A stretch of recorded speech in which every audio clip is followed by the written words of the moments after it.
Good afternoon, everyone. Come on in, make yourself comfortable. We're going to get started in about 30 seconds.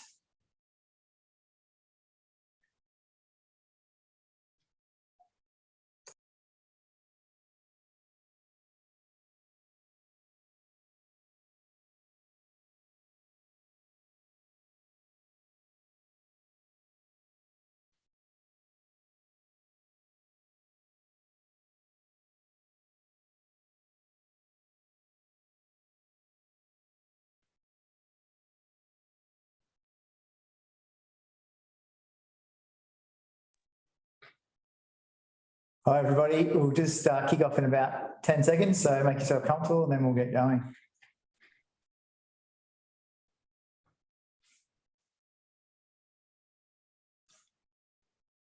All right, looks like we've got most people in. So welcome to your September webinar.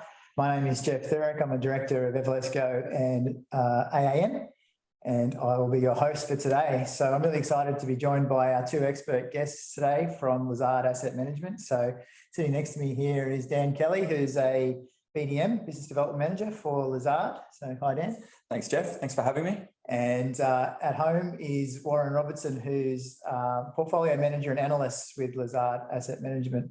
So thanks for joining us as well, Warryn.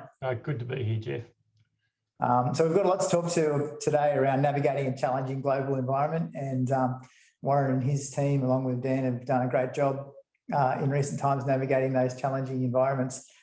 Before we get into the conversation today, just wanted to let everybody at home, sorry, just making sure my technology is working here, know that today during the webinar you are on mute and your video is turned off, so we can't hear or see you, so feel free to move around. We would love to get your questions though, so as you can see on the screen there, click on the Q&A tab and type in any questions and we'll endeavour to answer those on the way through, or perhaps if we have some time at the end, we'll come back to them as well. Also wanted to let you know that most of the conversation we had today will be about international markets and general financial concepts. So I'm just going to give you this general advice disclaimer that today we're not taking into account your personal circumstances, even though many people on the call are clients of AAN or Evalesco. So if you would like to know more about how what we're talking about might impact you, please get in touch with your advisor or give us a call and we can talk further through that. So broadly speaking, we're going to run through a few things, but what I'm going to do to start off with is pass over to Warryn to run through and give us an overview of the Lazard Global Equity Franchise Fund, which was added to the AAN model portfolios earlier this year. He's going to talk to us about how they manage money and, as we talked about, how they've done well in the recent challenging environment. So without further ado, over to you, Warryn. Thanks, Jeff. And yes, and again, thanks everyone for joining us today and giving up part of your lunchtime. As Jeff said, you're on mute, so sit there, drink, sip your cup of tea, have your biscuit, and hopefully you'll enjoy the conversation that we'll take you through. So on the next slide, we just give a brief overview of the strategy itself. And look, I should have introduced the firm. Lazard has been around about 170 odd years now, since 1848. Three brothers went from Paris to London to San Francisco to finance the goldfields. And we have been giving financial advice to investors around the globe, be they corporates or corporates in terms of M&A activity or pension plans now since 1848. Globally, Lazard manages about 220 odd billion US dollars. And in the strategy that we manage for Jeff and his other advisors at AAN, we manage a touch over 3.7 now. In fact, as of today, it's closer to 4.5. We've won a couple of other global clients. And what it is they're attracted to, and the reason that Jeff and AAN were attracted to us, is our objective is to seek to invest in global markets, but to do it slightly differently than many of your other managers would do. So we look to, over the long term, provide defensive returns by investing in companies we call economic franchises. And it's the definition around those types of businesses that we think really do provide us with a performance and a return profile that investors find attractive. It tends to defend in down markets. So in markets like we're having now, that definition of being an economic franchise, we think does help defend your capital. And we think that these are the types of businesses that in essence are more predictable, more forecastable. And as an investor, that makes them frankly easier to do the job that I do, which is to try and value them. And we're unashamedly what they call a value manager. So we focus very much on what we pay for the companies that we invest in, and really try and balance that equation of what you pay versus what you get. So what's the price I'm paying for this business versus how productive in terms of its finances should it be? Generally, we're quite concentrated, so we are considered punchy, if you like. We hold between 25 and 50 names in the portfolio. We've been running this strategy now since October 2013, so coming up for 9 years in a couple of weeks. And as I said, around the globe now, on behalf of clients, we're managing closer to $4.5 billion. Thanks. This sort of just characterizes the types of businesses that we want to focus on. And the importance here around an economic franchise, as we define it, is that concept of predictable earnings. So how forecastable is the business that I am looking to value? And what you've got here is a comparison of two businesses, one you've probably heard of, one you might have heard of. The one you've probably heard of is Tesla on the right-hand side of the chart, and the one that you might have heard of is Medtronic. Now, two very different earnings profiles, as you can see graphically there. Medtronic is essentially described as the 800-pound gorilla of the medical device industry. It has more patents and brand name and more patents and intellectual property value than virtually any other healthcare stock in the markets today. It essentially does defibrillators, stents, and cardiac devices for people. So some of you may have actually used some of their products, and hopefully they're working well for you. As a business, it generates a very solid, predictable operating margin. You can see that's quite a generous margin of around 25 to 30% typically. And you can see that their earnings profile's grown quite strongly over the last 2 decades. There's been a bit of volatility of late, and that's what created the opportunity, frankly, for us to buy into the stock. There was a bit of disruption around Obamacare and its introduction in the United States. But as a business, we think there's a very predictable platform there of placing cardiac medical devices in the growing population base that it serves, and doing it with very high operating margins. The one financial stat that's not shown on this chart that is important to understand is that Medtronic essentially earns a 100% return on its operating assets. Now, what that means is for every $100 of plant and equipment it has on the ground, it earns $100 of earnings. Now, that is exceptionally high, and it goes to the fact that its value is not in the plant and equipment that it has, but in the patents, which essentially sit off its balance sheet, more than 5,000 of them, and that creates a very strong level of financial productivity, far more than the vast majority of companies in the world. In contrast, Tesla, which undoubtedly you've heard of, you may have even seen his cars driving along the road.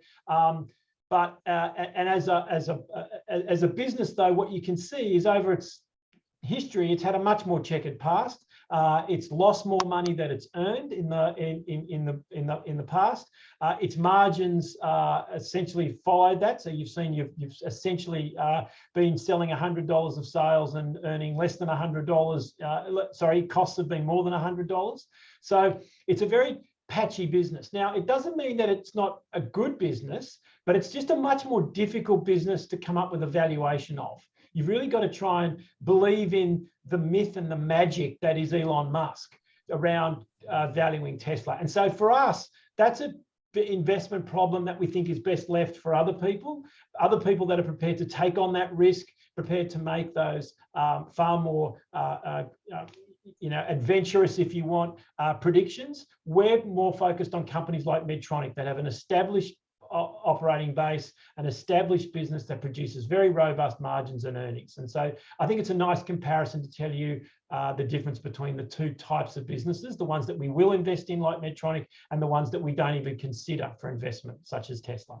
And Warryn, if you don't mind me just jumping in quickly here, just to put this in a portfolio context, because I think it's a really good example, Medtronic versus Tesla.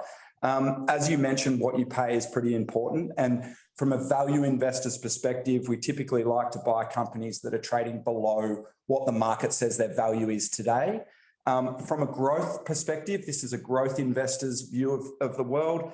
They're typically companies that have a superior growth potential out into the future. So Tesla would probably fit into that category. And I know the AAN investment committee have worked really hard over the past few years to make sure that there's some great growth managers in the portfolio, and our place in the world is to sit on that value side. And typically you get a bit of a smoother return when you're blending those growth managers with quality value managers as well. Yep, good point. So that's the importance of diversification. So not only within the asset classes, which is shares versus property, international or Australian, but also diversification within those asset classes and the different styles of managers, which helps to, as Warryn said, protect from a risk viewpoint, but also add value over the long term to investors. So good stuff. That's a good place to start.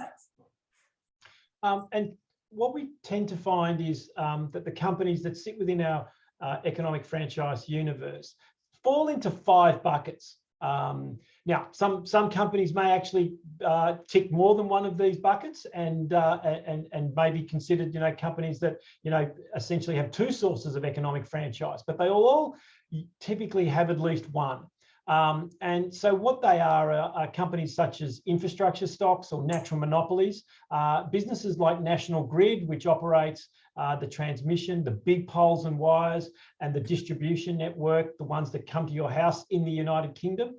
So National Grid is a business like that. In terms of an Australian context, think of companies like Transurban. Think of businesses like that are monopolies that aren't infrastructure, such as the Lottery Corporation, the business that was spun out of Tabcorp. They're the types of businesses that sit in that first bucket. Second bucket is cost leadership, where they use their economies of scale. So these are businesses that essentially dominate their individual markets. So Cisco, which has close to 80% market share within servers. Intel, again, 75 to 80% market share of chip manufacturing in the globe. Businesses that essentially, because of their sheer scale, are able to earn abnormally high rates of return versus their competitors. Thirdly, you've got companies that manipulate network effects. So the more people that join their network, the more valuable they become. These essentially are ones that make our daily lives easier. So if you think about companies that fall into this category, you'd put MasterCard. Obviously, businesses such as Microsoft would also be a network effect business, where essentially I can share a PowerPoint presentation such as the one that we're looking at, or an Excel spreadsheet with Jeff or Dan, and we're able to utilize that and essentially build on that network. That's and again, that creates a powerful economic franchise or moat around the business. Fourthly, brands, intellectual property. These are your classic consumer brand businesses. So Colgate Palmolive, Nestle, even Lindt Chocolate. The businesses that, you identify the brand name, and because of that identified brand name, when you're shopping at, say, Coles or Woolworths, you say, I could buy the cheaper home brand, but I'd actually prefer to pay a little bit more and know that I get that quality branded product. Also in this bucket, we would put companies that use intellectual property, such as Medtronic with their patents. So it's really where the asset doesn't sit physically on the balance sheet, if you want, brands or intellectual property, and they sit in that bucket. And then finally, it's high switching costs. So as a business, they're difficult to dislocate once they're in your business. So Oracle, which does all of the database service for our offices at Lazard, having spoken to our IT guys, if we were to look to change out of Oracle, there's a whole bunch of very uncomfortableness that goes on, because those switching costs to move away from them are very high. Another example of this is Advanced Data Processing, which is the largest payroll processing business in the world. It actually pays Dan and I at Lazard. So we would be very upset if Lazard decides to change their payroll processor and they get that wrong. So there are high switching costs in place for those businesses. They tend to have incredibly high retention rates. So Oracle, ADP have high retention rates well over 90%. And that means at the end of their contract, when the customer looks to change, they tend not to because of those high switching costs. And so these are the sources of economic franchise that really build the ability for these companies to earn really good, solid earnings over many, many years and great returns. The next slide then essentially is where the rubber hits the road for us. So what we do is we identify today around about 225 odd stocks that we think fulfill the criteria of being an economic franchise and sit in one of those 5 moats that we just mentioned earlier. What we then do is, as I mentioned earlier, and as Dan pointed out, we are fixated on valuation. So we're looking to buy stocks that we think, firstly, fulfill the criteria of being an economic franchise, so they're more predictable over time. But secondly, and equally as importantly, will provide you as our investors with good upside, that we think there's value opportunity there. Essentially, that their value is trading above where their market price is. And what we're looking to do is for the market to recognize that value over time. Each one of the 225 odd stocks, we've graphed here, looking at what we had to pay on the 30th of June for the share price, what our value was, and there's a dividend that we'll pick up over the next 3 years. It creates what they call an expected return or an internal rate of return, if you want. And what we've done is just graph them from the most attractive on the left to the least on the right. And so essentially, this is how we build the client's portfolios. Each one of those bars represents a stock. And if that stock has an expected return that we think is attractive enough for us to include in the portfolio, that's what we do. So what you can see today is, of the 225 odd stocks, there's about 50 or 60 that we think produce an absolute positive return, and the majority are actually going to lose you money. Now, that's because we think markets are expensive. And this is showing you there's a number of top-down strategists that'll tell you, if you look at the market's PE ratio, if you look at where bond yields were and how markets had really gotten out of kilter, they could see from a top-down perspective that markets looked expensive. This is actually granularly looking at 225 companies and saying, from what's called a bottom-up perspective, where do we see value today? And it's in a select number of companies.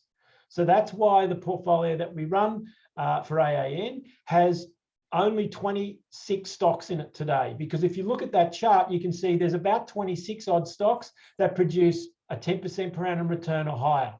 And they're the ones that essentially, A, we think are more predictable than others, and B, are really attractively priced today. So that's why we put them in the portfolio. And is that 10%, is that a number you sort of focus on, that 10% expected return? Yep. So what we've done is we've set ourselves the target of trying to achieve from the portfolio at least a 10% per annum return over rolling 5-year periods. Mm-hmm. So that's what we think investors should command from taking equity-like risk.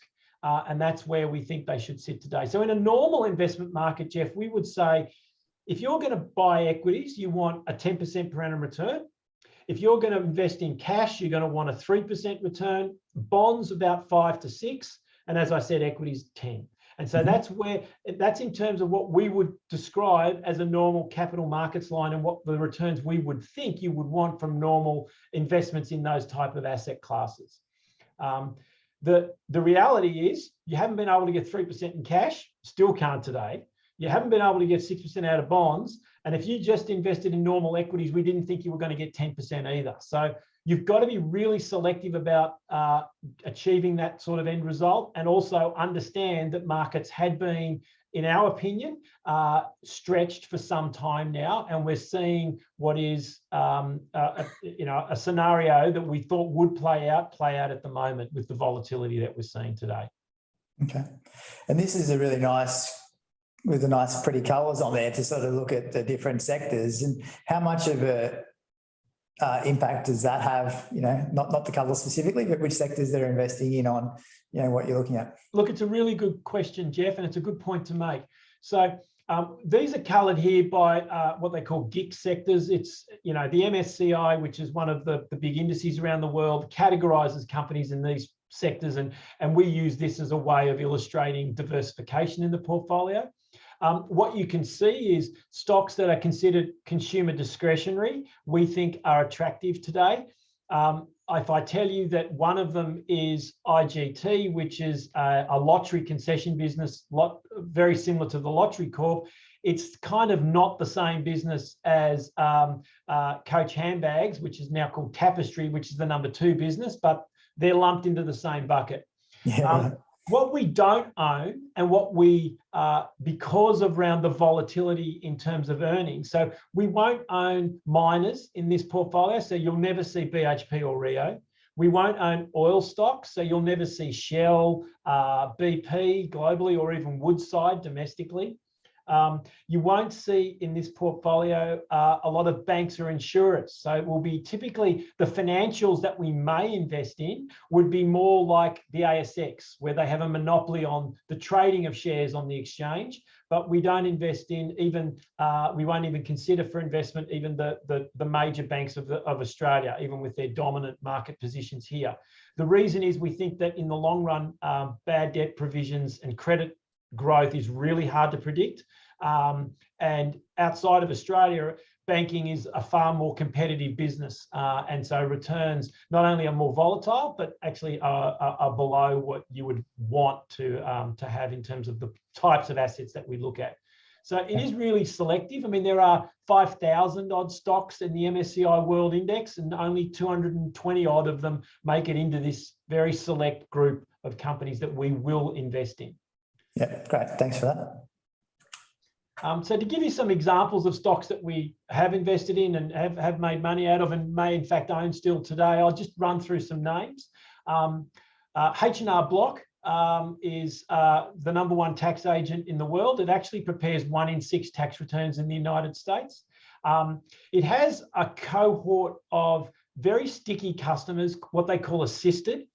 So these are people that pay around about $200 to $250, where they typically would sit across the table or have a Zoom conversation with a client, and they would lodge their tax return for them. And so the tax agent at H&R Block would, typically spend a number of hours lodging that tax return, preparing it, and putting it in. And they're very important clients to H&R Block, but they're also, H&R Block is a very important source of income for those particular clients. Because typically, and this is about 80% of the 25 million clients that H&R Block has in the US, would get on average about $5,000 in tax returns from spending the $250 to prepare the return. So the way I like to think about it is they make a $250 investment to get a $5,000 return. And that's why they're sticky. There's been some clients that have moved across to online, such as TurboTax and H&R Block's own online tax return service, but there's a very sticky cohort. Now, what happened to H&R Block was during COVID, a very normal, predictable business. As Benjamin Franklin said, there are only 2 certainties in life: death and taxes. So everyone has to lodge a tax return. All of a sudden, one of the world's most predictable businesses became unpredictable. And that's when the US government decided to change the end of the tax year. So when H&R Block presented their financial report and accounts in 2020, they didn't do anyone's tax returns for that year. And so they lost money. The market hated it. They thought that, COVID's exposed the problems of the H&R Block business. No one wants to do assisted returns anymore because no one can communicate with people. They've got to all move online. That's going to destroy their business. And H&R Block fell quite appreciably in price. In fact, more than 70%. We bought a lot of the stock back then. And in 2021, because of the shift in the tax year, you had 2 tax years and H&R Block made a record profit. In the last 12 months, the stock's up actually, as of today, more than 85%, and it trades on 10 times earnings. So we still think there's value there after even being up 85% today. And it's a business that we've got a lot of confidence in going forward. Microsoft, a business you've certainly heard of, and I mentioned earlier, it is a great business, one of the world's greatest businesses. It scores very highly in terms of the way we categorize businesses for economic franchises. When we started this strategy back in 2013, we paid 8 times earnings for Microsoft, which we couldn't believe at the time. We thought it was a giveaway price. And if you say to people now, you pay 8 times earnings when it's trading at close to 30, they sort of shake their head and think, how could that possibly be?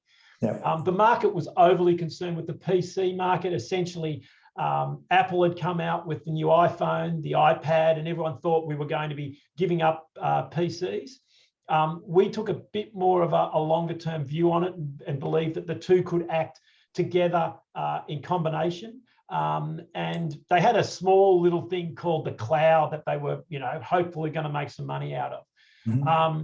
We ended up selling out of it in 2019 after we made 8 times our money. It added 800 basis points over that holding period for our clients. And subsequently, it's risen 30% thereafter till its peak about 6 months ago. Since then, it's fallen 30%. So Microsoft's back to about, if we go back to the other slide we mentioned earlier. In fact, Jeff, just click back a slide if you can. So Microsoft today sits at about stock number 100 in our rank. So it's not the most expensive stock in the world, but it's still not attractive enough for us in terms of upside for us to buy. It is a wonderful business. There is no doubt about it. It will grow, we think, appreciably faster than a business like H&R Block, but you're still paying, we think, a little too much for Microsoft today, and so it hasn't yet made itself back into our portfolio. Okay. Next slide just runs through a couple of other stocks that we own. I've mentioned IGT, the comparable business to the Lottery Corp. IGT runs lottery concessions in more than 100 countries around the world, where it is the monopoly provider. It also has a legacy gaming machine business where it manufactures poker machines, and it still has the #1 largest share in the United States, although it's being nipped at every day by companies like Aristocrat. There was a merger between the lottery business and the gaming machine business back in 2014, late 14, early 15. And since that time, the combined IGT business has performed really well. It's beaten consensus or guidance 24 out of 28 quarters. So consistently doing as good or better than what the market's been expecting, even though you've had COVID and a whole bunch of other disruptions during that time.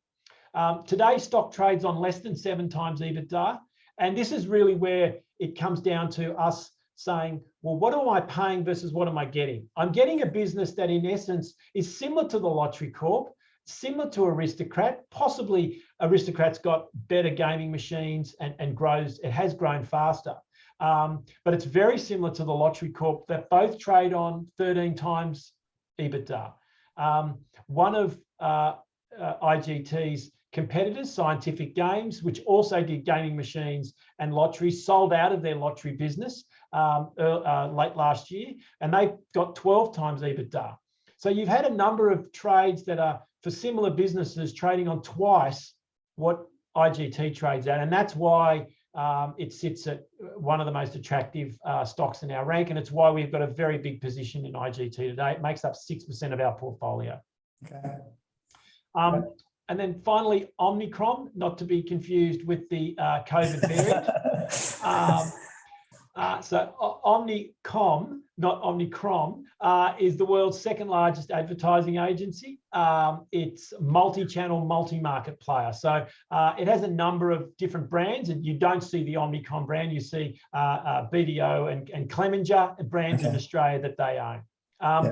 The market has been concerned for a number of years about how these advertising agencies will be able to compete against the likes of Facebook and Google.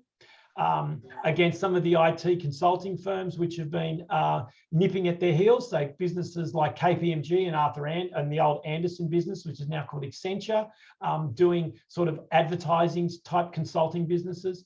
And a number of their clients moved to this new strategy called ZBB, which is zero-based budgeting, which is essentially saying, well, instead of just starting off with an advertising budget of $5 or $10 million, we're going to start with a budget of 0 and try and build from there. And Kraft Heinz was one of the businesses that we looked at that were employing this low-cost advertising model. Interestingly, during that entire period, those businesses still grew 4.5% per annum. So still grew at basically their historical growth rates, around 4.5–5%.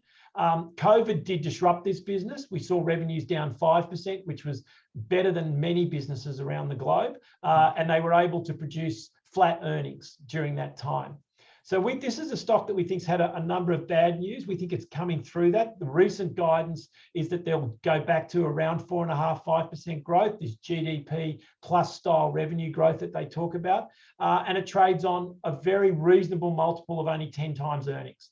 And so we think in terms of what you're paying versus what you're getting for Omnicom, it's a very, very attractive business. So a lot of the, I guess, a couple of the stories you talked about and looking at the style, it requires a fair bit of patience in terms of, identifying good businesses, being patient as to when you buy into them. How do you work out when to sell out of them? Yeah, great question, Jeff. And it goes back to it tends to work this way. If you go back to the value rank slide that we brought up earlier, go back about 2 or 3 slides, that really does demonstrate it beautifully for everybody. And look, whether I'm talking to our biggest client that we manage now about $1.5 billion for, or our mum and dad clients, it's the same story, it's the same portfolio, and it's the same rationale, frankly. Every single day, this pretty chart gets produced in an Excel format. We don't do the pretty chart, obviously, we just have the numbers down the screen. But essentially, it drives the portfolio allocation decision. So if you imagine as share prices move around on a daily basis, given the types of businesses we're investing in with these long-term predictable earnings, our focus on values at least 3 to 5 years into the future means that our valuations don't move around anywhere near as volatile as share prices do. Yep. And so what happens is that creates natural buying and selling for the portfolio because of how stocks move up and down this chart. So as IGT, hopefully, moves from its position at number 1 in the rank, and the market says, actually, I think we should start paying the same price that we paid for Scientific Games' lottery business or the Lottery Corporation, and it moves down our rank, we will then have the opportunity to sell out of that stock and to buy into another stock that may have underperformed, such as, Microsoft keeps underperforming and moves up into the buy territory. Okay. And again, that will shift how the portfolio moves over time. So if markets fall appreciably, and we don't want that to happen, but if it does, and you have, say, 50 stocks that sit above 10% per annum, then what we'll do is instead of owning a very concentrated portfolio of 25 names, we will more than likely diversify the portfolio into 50 names at that point and hold, instead of 6% in our number 1 positions, maybe only 3% and maybe 1% in others. So a much more flat, balanced portfolio, which would mimic how that chart looks. Okay. So it's a very simple buy-sell discipline. It all comes down to that, the shape of the value rank and the opportunities that it's telling us that we need to take advantage of today. That's a very important chart, that one. It is. As I said, with most of our clients, it's the only one they turn to. Yeah. This is often one that they'll also want a little bit of a chat about. So how performance has been, you can see here, particularly over the last year, since we've been with the ANN network, you've seen the portfolios perform very strongly in what's been difficult investment markets. But I'd also get you to look back at the annual performance from 2014 to 2021. So what you can see here is in very different market environments, 14, 15, 16, 17, 18, the portfolio performed admirably. We were disappointed with the absolute level of performance in 2018, but it still did outperform the broader index. In 2019, we were happy with our performance, but we underperformed. And what you would expect with businesses like ours is that when markets become very aggressive and very what they call momentum driven, and you'd see a 25 or 30% return market, we're typically not going to keep up in those types of markets. We're going to underperform. Likewise, what you should see is when markets perform poorly, as they have in the last year, we would tend to do very well in those types of markets. Now, the one blemish, if you want, on this track record is 2020, and we need to talk about that. The March quarter of 2020, when the pandemic first came into being, our stocks didn't defend as well in a share price sense as they had historically. In many ways, one of my fellow portfolio managers described it very well. We had a portfolio that was perfectly placed for a recession, but not for a war. So we owned a number of toll roads, which meant that usually people travel up and down roads every day, and they didn't because we were all in lockdown. Yeah. We owned the world. IGT operates the Lotto concession out of Italy, which is the biggest lottery in the world. For the first time in its 60-year history, they were unable to sell lottery tickets because essentially they closed down the news agencies. Now, they could buy them online, but typically these are people that go and spend, €5 or €6 at the news agency, and they couldn't do that. So a number of our businesses struggled in that initial 3 months. We performed better in the back half of calendar 2020, but that first 3 months was a really difficult period. But what you can see is if clients who have stuck with us over the whole term, if you go back to the annualized returns, they've actually done very, very well. And even clients that bought in just before that period subsequently have seen most of their returns made up again. Yeah, that's great. Thank you. And you probably can see there with the 1 year number, Warren, it's a nice segue into inflation and how you guys think about inflation. So obviously you've performed pretty well as interest rates around the world start to increase due to the inflation pressures, particularly in the US and parts of Europe. So would you be able to give us your take on inflation and how that's going to affect markets going forward? Absolutely. So sure. So look, on the next slide, there's a couple of charts that I'll talk to in a minute. But just to set the background, when we look at valuing companies, we're looking at them, as I said, on 3 to 5 year plus horizons. And what we're typically looking to do is to value them on what we think are long-term assumptions. So remember, I mentioned at the outset, we think if you're investing in shares, you should, in the long run, want a 10% per annum return out of those shares. You want to get, say, 2 to 3% out of cash, 5 to 6% out of bonds.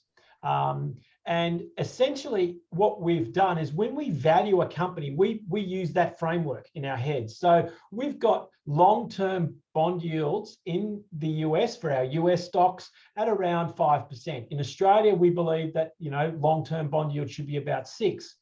So we've always been using that long-term assumption because we think in the long run, inflation will come back to around about 2 to 3% for the globe. Now, it's been a lot lower than that for the last decade. In fact, you could make the argument that central bankers only had one job in the last decade, and they got it terribly wrong. They were meant to keep inflation at about 2%, and none of them achieved that end goal. Part of the reason we think that you've seen inflation break out in the last 12 months in particular is 3 factors. The first one was essentially there was inbuilt inflation that was poorly being considered and thought of by central bankers around the world. And that is they really were focused on consumer price inflation and not on asset price inflation. So we've all seen house prices go nuts globally around the globe, even before the pandemic. And central bankers were and equity markets likewise have done very well. And central bankers, we thought, were just turned a blind eye to the implications that had and were too focused on how much iPhones cost and the fact that they were going down, or how much, you know, a glass was costing. The second factor is, as the pandemic occurred, the central bankers misread the economic conditions and didn't consider that a pandemic is different from a normal recession. So let me take you through these stylized charts here, and this is essentially, you know, goes back to what you would have done in economics back in year 12, as I did, or back at university. It's the basic, you know, supply versus demand, price versus quantity equation. And so think of it this way: my dad likes to buy Uncle Toby's oats when they're on special. Okay, so he's prepared to buy 10 packets of Uncle Toby's oats if he can get them at $2 for the big kilo packs, right? If they're $5, he's not prepared to buy them. So essentially, if you think about it, his demand curve means that at lower prices, his quantity he's going to demand is higher than at higher prices. And so demand curves slope downwards from left to right. And you can see that on the slide there. Thank you, Jeff. Supply curves shift upwards from the left to the right. So essentially what that is Uncle Toby's is more than happy to provide my dad or other people who aren't as price sensitive with oats at higher prices. They're prepared to sell more of them than they are at lower prices. And so you have upward sloping supply curves. And what happens is, where you find supply and demand meets, that's what determines how much people want and what price they pay for it. Now, in a normal recession, what happens is supply remains relatively fixed and demand falls. So either through higher interest rates, which is what governments, central banks are doing today, or other economic variables, you'll see demand shift. And what that means is that essentially, if supply remains relatively fixed and demand shifts down, it's deflationary. It means that if I need to sell my product, and because I'm still producing the same number of Uncle Toby's Oats containers, I've got to sell them at a lower price to get rid of them. And so that's why in normal recessions, it's deflationary, what happens in economic conditions and markets. Go to the pandemic, which is on the right-hand side, and it's a slightly different story. It's a little more confusing. Yes, what happened though in the pandemic was demand didn't shift first. The first thing to move was supply. You weren't allowed to go and shop. You weren't allowed to make the Uncle Toby's packets. You weren't able to make the widgets, if you like. So supply, which is a very unusual circumstance, moved to the left. Yeah. And at the same time, demand also moved down. Now, what that does to prices is less clear. If supply moves more than demand, it's inflationary, actually. If demand moves more than supply, it's deflationary. Prices will fall. So it wasn't as clear during the pandemic as it is in a normal recession. The pandemic was more like a war. So typically what happens in a war is supply does move. Why? Because if we go back to the Second World War, men left the country and went off to fight. And you know, the slack in terms of manufacturing had to be picked up by women. So it's more a war-like footing in a pandemic than what a normal recession is. The unfortunate circumstance was twofold. One is, as you come out of the pandemic, and as we were throwing money at people to go and spend, we could move the demand curve out. So we could put $10, $50, $100 in my dad's pocket, and he can go and buy more Uncle Toby's Oats if he wants to. The problem was Uncle Toby's couldn't produce them. Yeah. And if you think about a coffee shop, I can take my $10 and go to the coffee shop and buy 2 coffees, or maybe 1.5 coffees today, given where coffee prices are. But if I give $1,000 to the coffee shop owner, he can't go and buy a new coffee machine because he's got to put it on order. He's got to go and find a barista. So shifting the supply curve back out is a much more difficult task than shifting demand. And so that's the first point as to why we've had inflation. You were able to move demand, but not supply. And so that became inflationary. The third factor is this concept that everyone's talked about for the last 5, maybe 7 or 8 years now, modern monetary theory. And it's a complex set of economic conditions that is essentially an experiment that the world played and didn't create inflation for the first 5 or 6 years of the 6 or 7 year experiment. And the reason was really simple, okay? Modern monetary theory worked essentially in a little petri dish. Essentially, you had this little closed box where central bankers took money and gave it to banks, and then banks had to take that money and put it back with central bankers, or central bankers gave that money and gave it to governments, who then gave it back to central bankers. And they kept it all amongst the three of them in what was a really little enclosed world where essentially it didn't allow that money to escape. So people were talking about money supply going back 5 or 6 years increasing, and this was going to be inflationary, and it wasn't. And it couldn't be, because essentially you never gave it to mums and dads.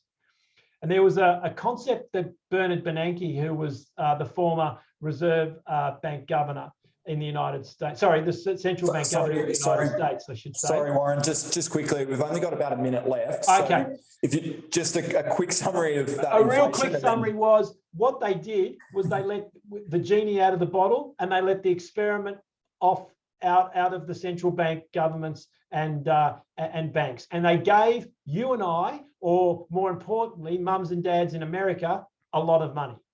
And that is what we think is going to lead to inflation being a much bigger issue.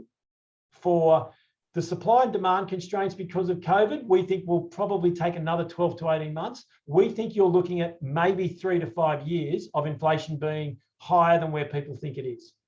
And that is the key main financial market risk that we see in going forward for the next 3 to 5 years, that inflation will be a problem that the central banks will not be able to get rid of very easily, because essentially we've just given way too much money to people, and that needs to work its way through the system. And just in wrapping up, I know we are out of time, but if anyone has any questions, now is a good time to quickly type them in. But one question on that is so given that's, I guess, your hypothesis is in terms of inflation, does that mean that equities overall are going to underperform, or does that mean you just need to look in different areas, or what does that mean for portfolios? I think it means you've got to be really selective about how companies can deal with inflation. And the problem with that is we haven't seen it for 20 to 30 years. So you can go back and look at financials that companies have had around in the 70s and try and make some assumptions about what that'll do 50 years earlier, but it's really hard. So it comes down to really doing analysis similar to what the picture is on the slide in front of you. It's around, okay, let me think about how a company like Medtronic makes money. Now, we think Medtronic is going to be is going to struggle in an inflation environment. It still will do well because essentially you've got the tailwind of demand for their products, but they don't have pricing power, unlike, say, a Transurban's toll roads, which the tolls go up every quarter in line with inflation. So it really comes down to what we refer to as hand-to-hand combat, having to understand the businesses and work through it. Some of the big technology stocks are ones that you've really got to think about, because a lot of them make money with price deflation. So what does that mean when inflation goes up for those types of businesses? So it really is looking at every single business, tearing it apart, doing a lot of detailed analysis, and being very selective, I think, today about the stocks that you're prepared to own. Fantastic. Okay. I think that's a good place to wrap up. Thank you very much, Warryn, for sharing those insights and filling us in on how you go about managing the portfolio and why it's performed so well in recent times. And thank you for the work that your team have done for our clients. And thank you, Dan, also for your input. For everybody at home, if you would like to know more about the fund and where it fits in the portfolio, please get in touch with your advisor and they can share some of that information. But for now, we'll say goodbye and thank you very much. Thanks, Warryn. Cheers, Jeff. Thanks very much, everyone, for joining us. Thanks, everyone.